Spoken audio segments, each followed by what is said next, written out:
नरेंद्र मोदी के नेतृत्व वाली केंद्र सरकार ने अगली जनगणना में जातिगत जनगणना को भी शामिल करने की मंजूरी दे दी है।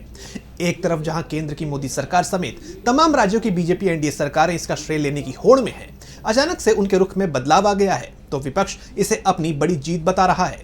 इस बीच कांग्रेस ने उन तमाम फैसलों की सूची जारी कर दी है जिन पर बीजेपी ने पहले तो आपत्ति जताई, लेकिन बाद में उसकी वाहवाही करती हुई नजर आई। तो कैसे कांग्रेस के वार से घिरी मोदी सरकार, जानने के लिए देखिए ये रिपोर्ट। जाति जनगणना को लेकर सियासी गलियारों में खूब चर्चा चल रही है। जो बीजेपी पहले इसका विरोध कर रही थी, अब इसे देश के विकास के लिए अहम बता रही है। बीजेपी इसका श्रेय लेने की कोशिश कर रही है, लेकिन कांग्रेस ने मोदी सरकार को आईना दिखा दिया है।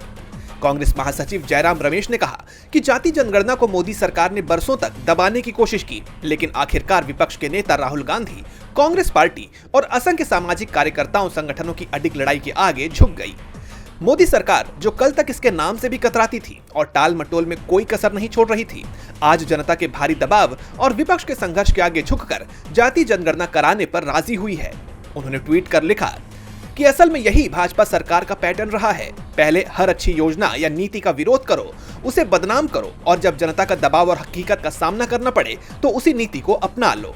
जयराम रमेश ने ऐसी कई नीतियों का जिक्र किया जिनका बीजेपी ने विरोध किया था, लेकिन आज वो लागू हैं और लोगों का जीवन बेहतर बनाने में जमीनी स्तर पर अहम योगदान दे रही हैं। उन्होंने कहा कि मनरेगा को लेकर प्रधानमंत्री ने संसद में क्या कहा था, विफलता का स्मारक। लेकिन जब कोरोना जैसी आपदा आई तो यही मनरेगा देश के गरीबों की रीढ़ बन गया। तब क्या हुआ, सरकार ने इसका बजट भी बढ़ाया और खुद इसका क्रेडिट लेने की कोशिश भी की।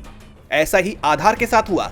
जब भाजपा विपक्ष में थी तब यही कहती थी कि यह निजता के लिए खतरा है और सिर्फ एक पॉलिटिकल स्टंट है, लेकिन सत्ता में आते ही उसी आधार को पूरे वेलफेयर सिस्टम की नींव बना दिया गया।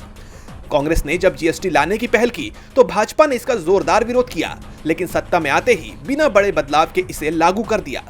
डायरेक्ट बेनिफिट ट्रांसफर डीबीटी की व्यवस्था कांग्रेस ने बनाई थी। उस समय भाजपा ने इसे नकारा, कहा यह चलेगा नहीं, लेकिन सत्ता में आते ही पूरे देश में इसी डीबीटी को लागू किया और डिजिटल इंडिया का ढोल पीटने लगे। इंटर्नशिप अप्रेंटिसशिप स्कीम की बात करें तो कांग्रेस ने 2024 लोकसभा चुनाव के अपने न्याय पत्र में युवा न्याय के तहत अप्रेंटिसशिप स्कीम का वादा किया था। बाद में वित्त मंत्री निर्मला सीतारमण ने बजट में इसकी घोषणा की। अफसोस, आज तक वो भी सिर्फ घोषणा बनकर ही रह गई है। जयराम रमेश ने आगे कहा कि ये लिस्ट यहीं खत्म नहीं होती, असल में ये तो बस कुछ उदाहरण भर है। सच्चाई ये है कि इस सरकार के पास ना तो कोई अपना विजन है और ना ही समस्याओं के समाधान की कोई दिशा। डीबी लाइव की रिपोर्ट।